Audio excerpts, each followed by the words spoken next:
Hi, this is Dr. Kimberley Linert, and you're listening to Incredible Life Creator Podcast. My guest today is Laura Fredrickson.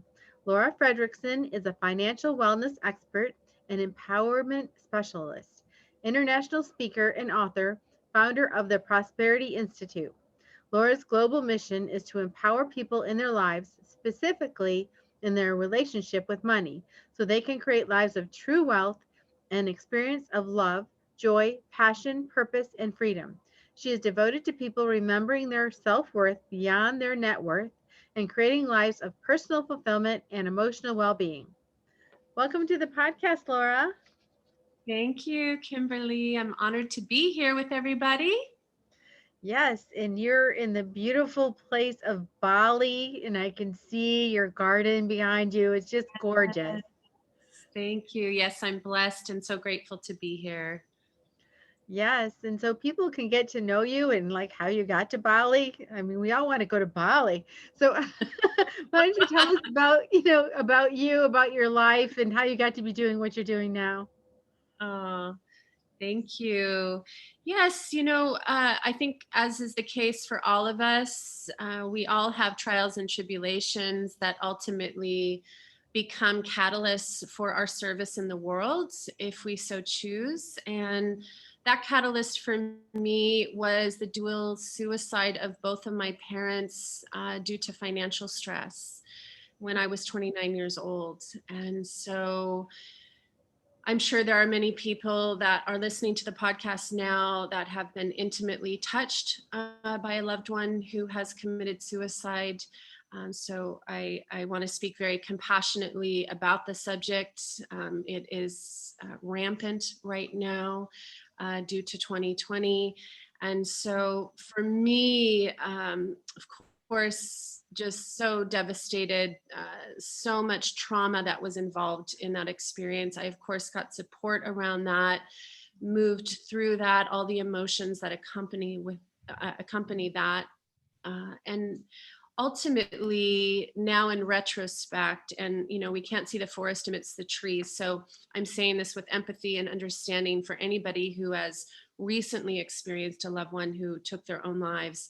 But I will say that as time goes on, if we're open to it, we're able to see the purpose to the pain. We're able to see, I know it may sound bold to say this, but a gift that is inherent within that loss. And for me, I after my parents died, I ended up inheriting their estate, and I came into a lot of money very suddenly, and I went down a very similar path that my father had gone down, which was trading in the stock market. And I was very invested in mindless, heartless companies, all in pursuit of making a buck. I was on the path of being the richest woman in the cemetery. I was quite successful with massive air quotes, amassed quite a fortune for myself, and ultimately ended up losing everything in the tech collapse in 2000. All the money I'd made in their estates, all of the money that I had made in the market, and I spiraled towards suicide. I was plotting my suicide for about 3 months after I lost all of the money as we were facing the tech collapse. My home was in foreclosure. I found myself in an abusive relationship just due to all of the stress, and decided that I just couldn't go on.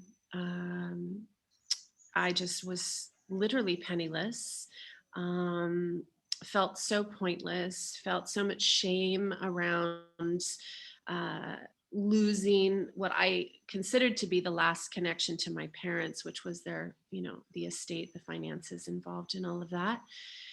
And made a very pivotal, powerful choice, which, at the time seemed so minuscule, but looking back was so monumental. And that was reaching out to my friend and telling her that I just couldn't go on, that I had been plotting my suicide.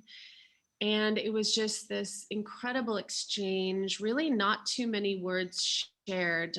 I think I felt so much relief in my vulnerability and in admitting my internal turmoil and what was going on for me. And she looked beyond the words. I felt seen. That's the best way I can describe it. I felt seen in a way that I never allowed myself to feel seen, had never been witnessed in that degree of vulnerability. And there was just an opening, and it was, granted, it was probably pinprick size. It was so tiny.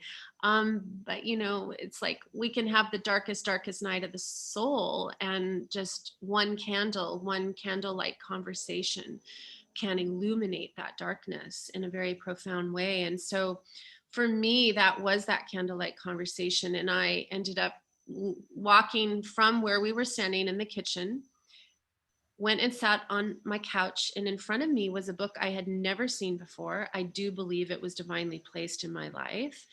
And it was on Chinese numerology, which I had never even heard about Chinese numerology. But I was compelled to open up this tiny little book, and I discovered there is a science in numbers. And within that, there's 9 distinct life paths, each with their own theme. Mine is a 9, and the theme of my life journey is let go and let God. In the first paragraph, it's summarized in detail every single thing that had happened to me. It said, you may lose loved ones, you might lose money in the stock market, you might be facing a natural disaster, which, as a PS, I had some land that was also dealing with a forest fire. Every single detail of what had happened to me, as it thunders here in our purifying rain in Bali, something just shifted. It was a full body sense that there was a divine governance, there was an orchestration, there was an infinite intelligence that was somehow orchestrating all of the events that had happened. And in that moment, I realized there was a purpose to the pain. I didn't know what it was at the time. And that I was more than just a human being, that there was a soul contract I had signed, not forged, and that there was something divinely at play. And in the divine drama, my parents had played their characters perfectly. There was a gift in my parents' suicide. That's one of the chapters in my book, The Gift of My Parents' Suicide. And I ended up really surrendering and letting go. And I was so upstream in my current of well-being. I was so in defiance to the natural order of my life, felt so exhausted in my state of efforting and striving and pursuing, the very elusive financial freedom for a sense of security. And I just started to spend time in nature. I feel like it's one of the greatest antidotes. I was living in Colorado at the time, so I would climb mountains. I had my yellow lab. We would swim in rivers and in lakes. And I just started to witness the profound pace of grace. I started to witness the infinite intelligence that's coursing through all of life, including my being and my vessel, and started to receive downloads and transmissions of esoteric wisdom and ancient wisdom, and started to apply that in my life. Little by little, things started to open up. I started to receive so many what I call sponsors and ambassadors of well-being. One thing led to another. The path got lit up just like a divine runway on a tarmac. And the thing I forgot to mention in the book, it captured everything that had occurred in the first paragraph. And then it said, this is key. It wasn't like, you're going to lose all these things.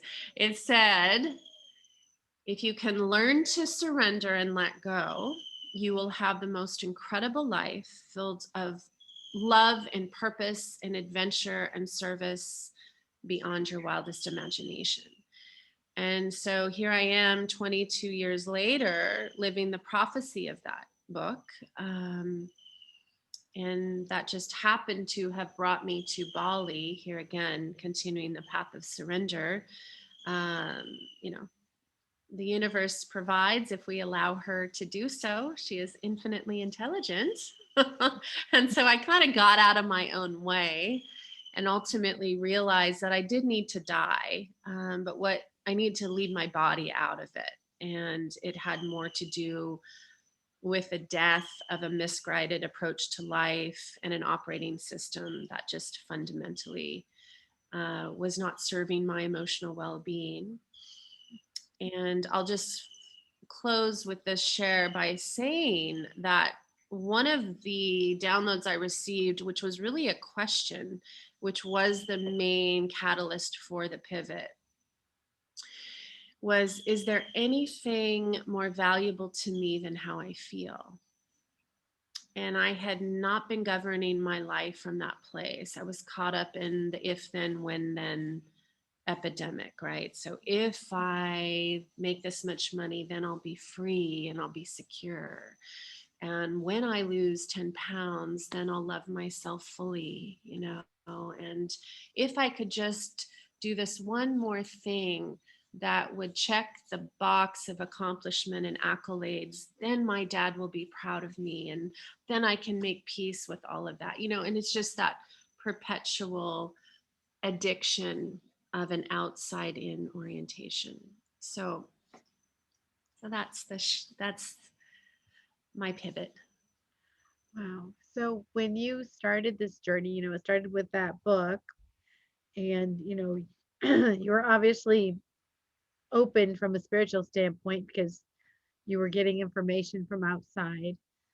But was that same friend that you talked to, or was there somebody helping you along the way to kind of pull yourself out of that situation where you were feeling so sad and bad that you wanted to leave? Was No, there wasn't. It was really my communion and connection to spirit, which I found in nature. Yeah.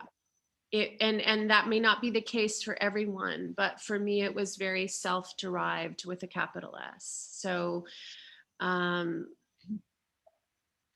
I tend to carry the codes of being highly intuitive and having a very strong connection to the ancestors and source and angels and realms. And I believe that we all have that. We all carry that ability. We're all channels. It's just a matter of how much static is on our line and how much we're, you know, subjecting ourselves to external distractions and influences. But when we're able to really silence ourselves, the chatter, and turn within, which there's many ways to do that. It's not necessarily just conventional meditation. Mhm. Um, I will say, as I mentioned in my initial share, that I did receive support immediately after my parents committed suicide. Mhm. I did a very specific 5-week journey with someone where I went into the house. I allowed my rage. I burned the suicide note. I mean, I allowed myself to really feel and be held in that. Mhm. Um, and I think that that is extremely important. And what I'm speaking to is what I call beyond therapy. So I have people come to me who have been in therapy for years and nothing is fundamentally changing. So I'm not an advocate for conventional therapy beyond a particular timeline, unless the therapist is really clear on the esoteric wisdom and natural laws that are really operating behind the scenes. Otherwise, we can keep ourselves in a deep state of grief Mhm. and we're attracting based on how we feel. So it ends up creating a very painful cycle full of a lot of suffering. So, So let's um, say that someone's listening and they're thinking this very moment about suicide, like things have gotten bad. They're thinking about it. What would be your best advice to them right at this moment? What word would you say to them? well, I wouldn't just say a word, I would say a few things. I would tell them, first of all, they're not alone. And when I say they're not alone, I mean that, well, first of all, so many people are considering this because of this massive identity crisis and because of their relationship to what's unfolding. So my first thing to say is you're not alone. There should be no shame at all in considering this, because the consideration of it is actually implying that something is awakening on a cellular level within your being. And this awakening can be, if you so choose, and I am brazen in saying, if somebody chooses to kill themselves, there is a whole realization behind the veil. There is no shame, there's no judgment. Now, there's a lot of judgment and shame about it on this planet, but on the other side of the veil, there's not shame and there's not judgment. And I will also say, it's not really an out. So the ultimate recycling program in the essential journey of spiritual awareness, awakening, and what I would call the elite classroom of suffering is, it's not ultimately an exit strategy.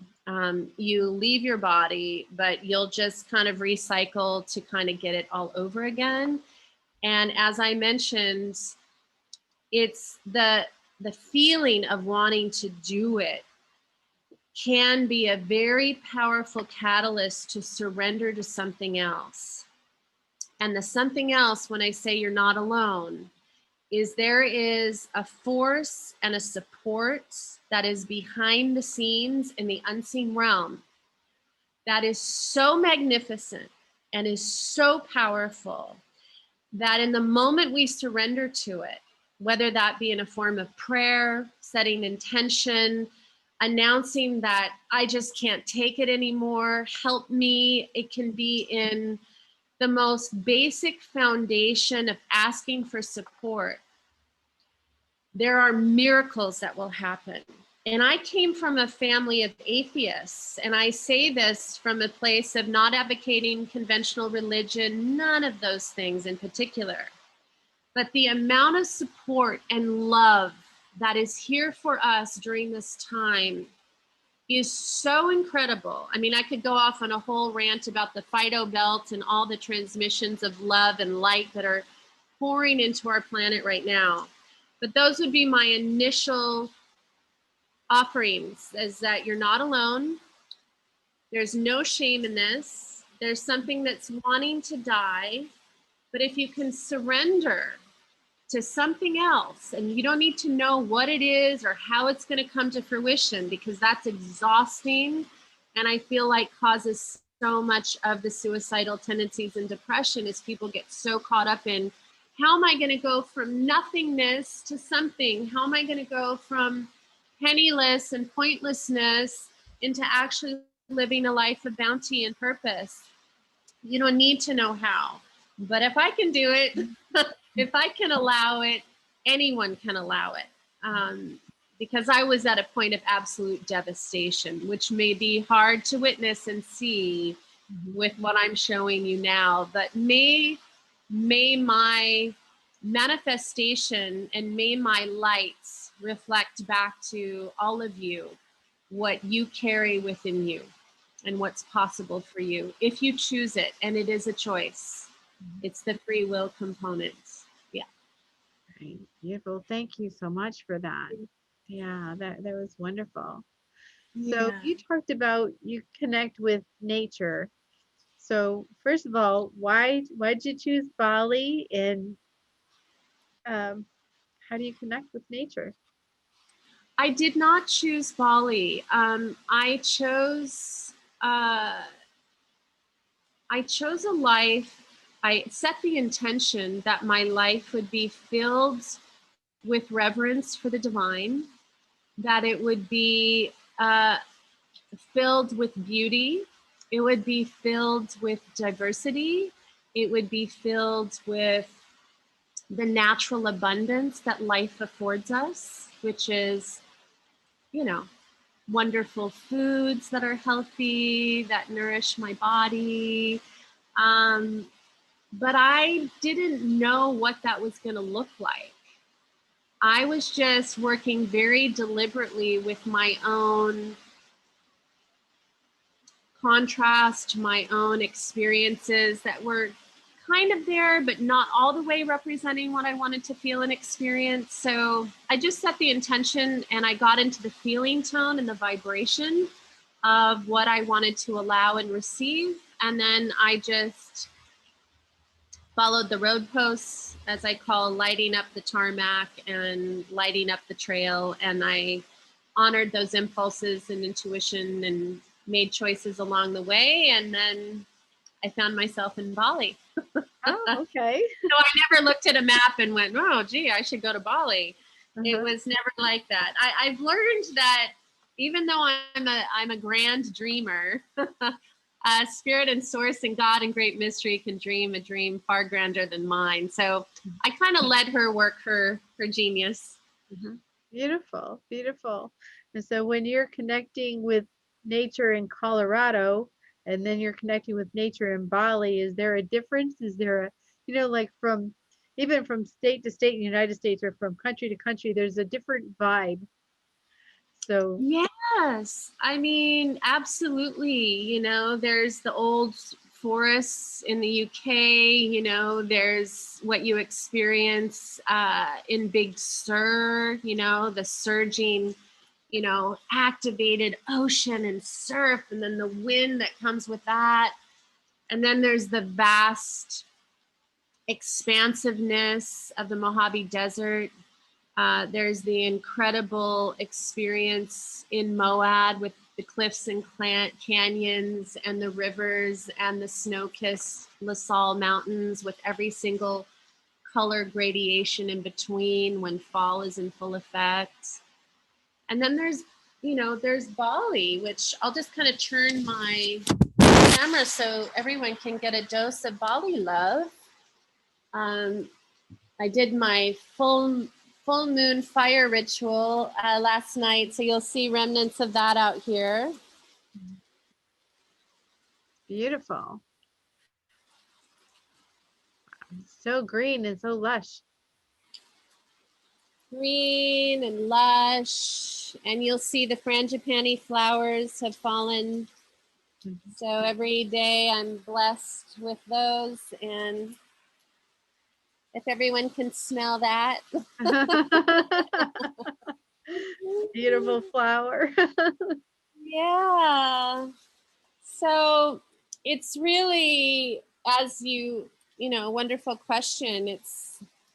I feel that each location in the world reflects, the diversity and mirrors back the diversity and the beauty of us. I mean, there's every single person on that's listening has their own Moab, their own Mojave, their own Bali, not only out in the world, but also so important to celebrate our own codes. There's no one like you. There's no one like me on the planet, never has been and never will be. It's incredible.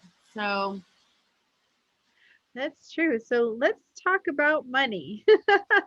So one of the things you do is, you help people with their thoughts about money and how to really think about it, because you were so different when you started out from where you are at now, where you were just trying to make a buck or, see how much you could accumulate. So what does money mean to you now, and how should we think about money or currency? yeah, so I mean, I would say, is the rain too loud? Can you hear me? Shall I close? I can still hear you. Okay. It's really coming down here. Yeah, it's our rainy season. So when I started out, I still had the umbilical cord, an energetic umbilical cord to my father. And so what I was raised in, ironically, was an environment that was all about financial freedom. And that's all my dad could think about was financial freedom. And although he amassed a material fortune, my father was never free. He was always a prisoner to what I call the mental shackles of material preoccupation. So always, or I could say the mental shackles of fear and scarcity. What if, and not enough, and this, always that. So no matter how much he had, he was never free. So I carried that belief system along with me, that my security and my freedom resided in my bank account. It resided out there in the form of money. And that is what has fundamentally shifted for me, is, my whole journey, and what I guide people through is that reorientation back to self for those that have lost their way. Because that is the ultimate zeitgeist of our time. And that is the fundamental identity crises. And I believe wholeheartedly that when we feel the rug is being pulled out from underneath us, it is because we need to remember that we're the rug. And so what's happening is that's happening in jobs. People are losing their jobs they hated, jobs that were killing them, jobs that were robbing them of time with their friends and family and self-care. The financial systems are crumbling. But here again, all of that's been based on a patriarchal, top-down, unsustainable way of relating to security and worth and personal value and freedom and happiness. So of course that needs to all dismantle so we can all consciously reconfigure.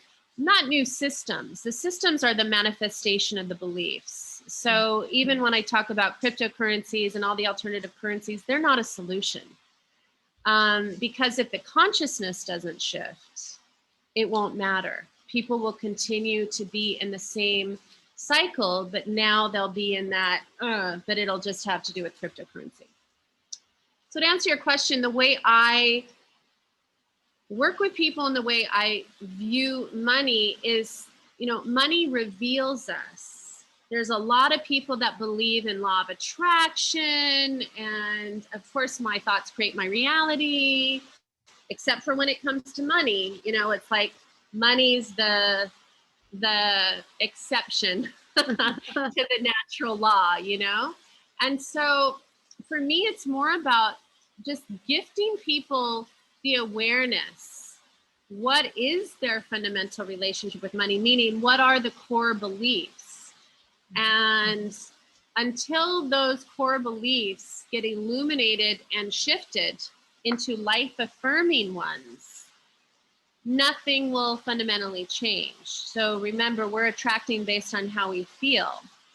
And that's in all sectors of our life. So if someone decides, well, I'm going to start investing in gold, or I'm going to start investing in cryptocurrencies to try to relieve the stress of the impending economic collapse that will parallel that of the Great Depression, it's not a solution. If they're still coming from the undercurrent of fear and lack and scarcity, and I'm not safe and I'm not secure, they'll continue to manifest more drama and more pain. So for me, I treat money as simply a material manifestation of my predominant belief system about it. Or another way I talk about it is I am money. So money is simply a manifestation of my beliefs around my own worth and my relationship and definition to money.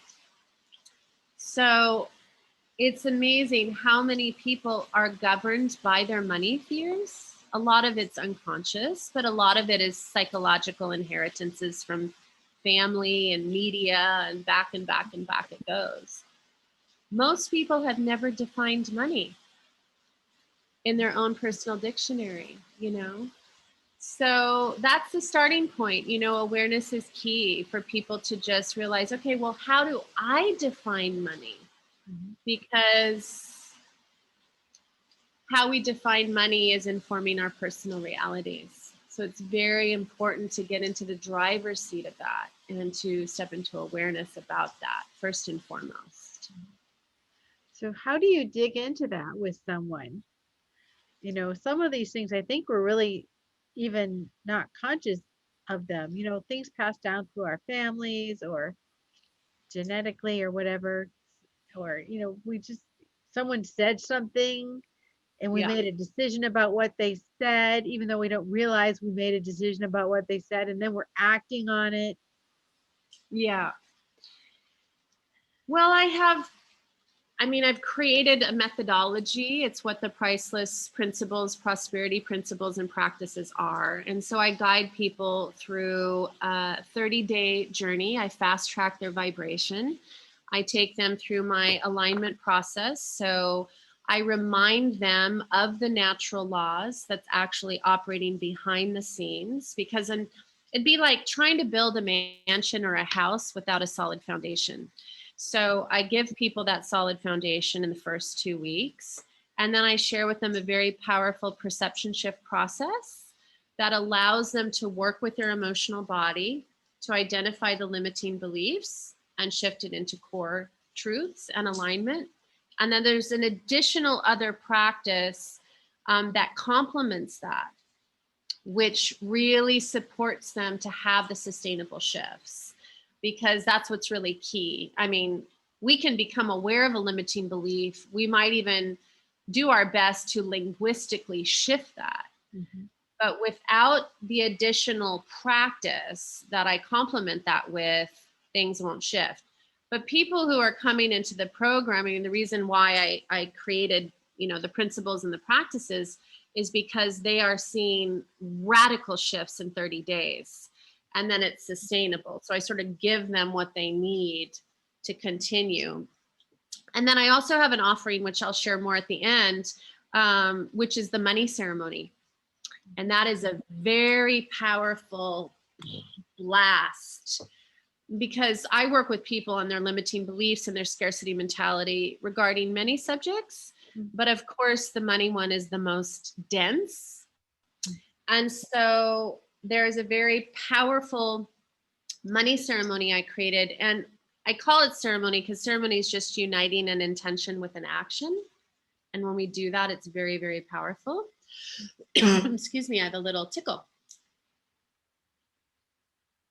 So this money ceremony allows people to purge in a very bulk, powerful way their core limiting fear-based beliefs around money and create a new vow, almost like a marriage ceremony, to create a new relating dynamic with money. And so just that consciousness piece in and of itself is extremely powerful, because we're bringing the awareness, we're bringing the intentionality, we're bringing the actual action, the ceremony and the ritual of the deep release of that. And it's extremely potent right now because of all of the support that is available for us behind the scenes. There is so many unseen adversaries and champions that are really excited for all of us to be living in congruence with our true nature and our inner being and the wealth codes and the lives that we're really truly intended to be experiencing. So that's the gift in these massive times of great challenge. And what wealth codes, are those just universal laws? Well, the wealth codes, it is our birthright to experience abundance. If we question that, look at nature. Mm-hmm. If we question that, look inside our own skin suit. Our body is an incredibly infinite, intelligent machine that handles our digestion and the beating of our heart and the breathing. So I always bring people back to base camp. It's like we're intended to thrive simply because we're alive. However, because of the free will components, if we're not in congruency with that, from the beliefs that we think every single day, we will create dis-ease in our body and in our life. So the wealth codes are very much informed by our own mindset, our own beliefs. We need to work in harmony with this undercurrent of well-being that I believe is the signature to the magnetic paradise of life on earth. So let's talk about our health and our wellness and our nutrition. So when we're loving ourselves and we're attracting this abundance, how should we nourish ourselves? Well, I mean, a lot of times when people ask me about nutrition, I like that you preface with the self-love, because it's really the most important thing. And we're in what I call and teach Manifestation 8.0 right now. The most important thing, because we're at such a time of quickening. I don't know if everybody is noticing that, but timelines are shifting. Time's an illusion anyway, but because so many people are awakening because of their suffering, there is an awakening of consciousness. And because we're all in this together, that awakening of consciousness is propelling the timelines of manifestation. So when it comes to nutrition, one of the things that has been very sort of misunderstood and misconstrued is so many people, especially women, have gotten so fixated on, of course, the food they're eating, how much yoga they're doing, are they going to the gym, are they working out? I mean, and all of that is secondary. The most important piece is the primary nutrition, because the genesis of our entire reality and the seed of everything that gets propagated in our lives is the stories we tell ourselves. So the greatest form of self-care and nutrition and nourishment is to be kind to yourself. Be kind to yourself and appreciate yourself. Appreciate your unique qualities and really tend to that inner garden. Really, really offer compassion, forgiveness, patience, kindness. It's so, so important, because of course, everything emanates from that place. Everyone and everything is a reflection of our relationship to ourselves, including money. Mm-hmm. Yes. So most of us have this inner critic that can be quite mean to ourselves. And in fact, if we heard someone else saying that to another person, we'd say, hey, don't say that. That's terrible what you're saying. But yet we say it to ourselves. So when that inner critic comes up, do you have any processes or anything you do to switch back into being the loving, kind person to yourself?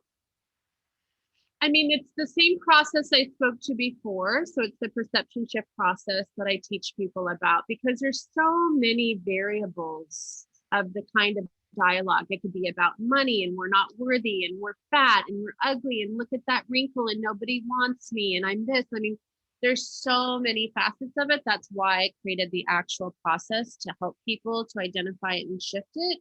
But I will say that the most important thing is that people become aware that they're even doing it, because we're thinking 60 to 70,000 thoughts a day.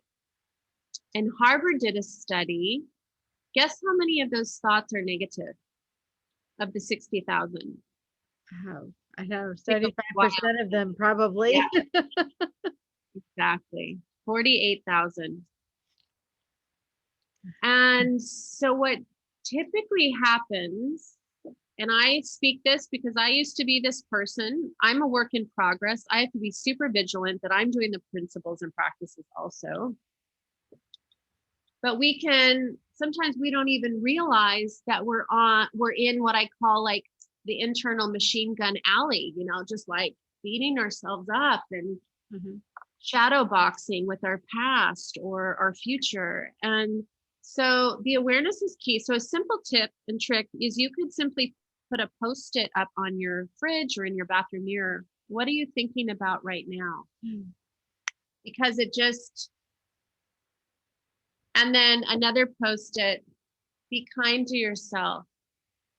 You know, for some, if they've been in their own internal machine gun alley or beating themselves up to go, you're amazing, they're not going to be able to buy into it. It's too much of a vibrational leap.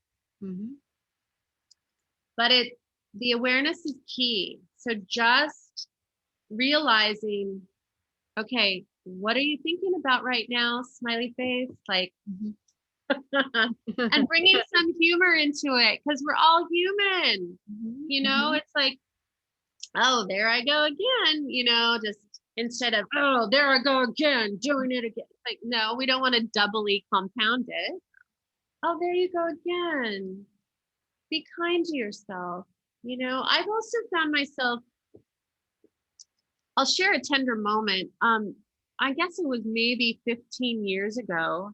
I was just feeling so sad. And I remember it was very just, I guess I had probably done my practice of just asking for help from my guides in the unseen realm, like, and I found myself sitting down. None of it was logical, none of it was cognitive. And I just started doing this. I just started like holding myself. Mhm. And then I started doing this. Mhm.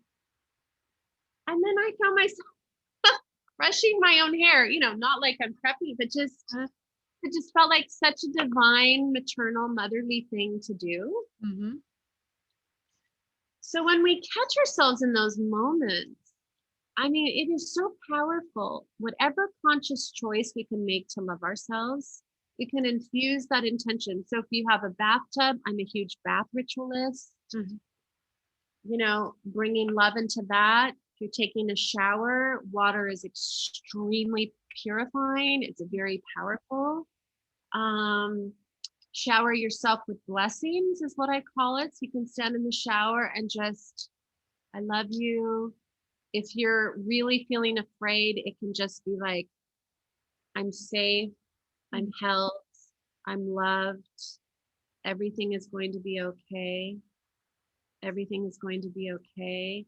At my craziest, most desperate moments, I would have to look down and connect with my feet and really remember, oh, I'm okay. Like sometimes it takes just coming to the body in this moment, I'm okay. Because remember, fear is always connected to a projection, Mhm. either in the past, something that we're judging ourselves for, or a future orientation that's imagining worst case scenario. So if we can really come back to the moment and earth again, every single person who's listening to this, you may not have Bali there, and that's okay.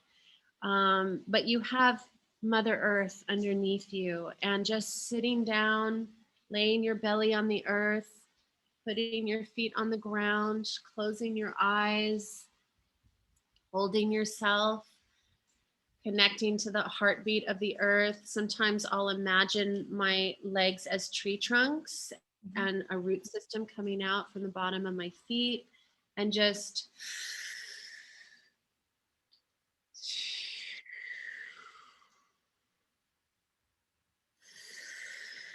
drawing up the energy.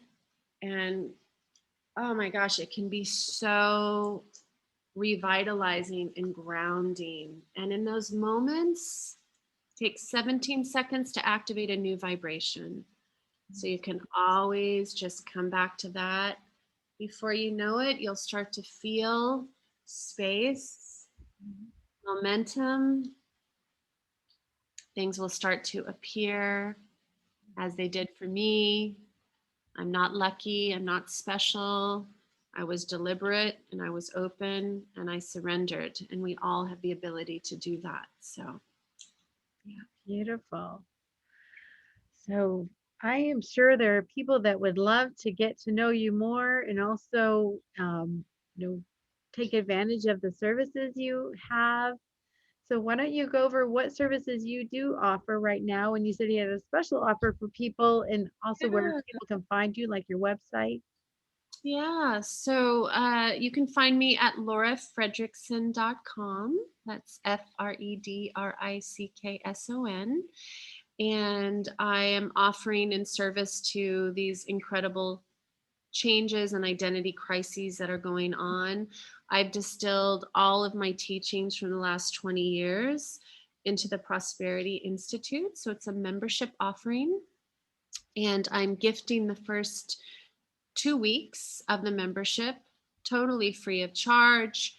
I teach and share so much of my wisdom, some of the practices that can help people go from penniless and pointless and despair and suffering to really harnessing whatever crises they're in, which, by the way, the definition of crises is technically where challenges meets opportunity.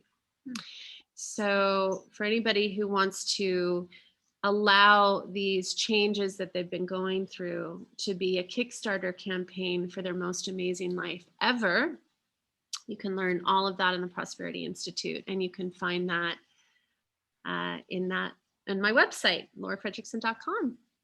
All right. Well, thank you so much. One more thing that I will say, I've just decided to offer because so many people are like, I want to be in Bali. I want to be in Bali.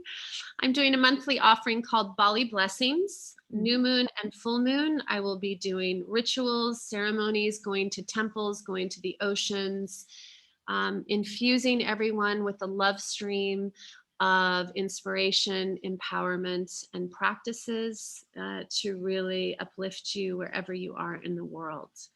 And so if anybody wants more information on that, they could email me at laura@laurafredrickson.com, because I've not yet offered that yet, but that is coming soon. It sounds wonderful. To a computer near you.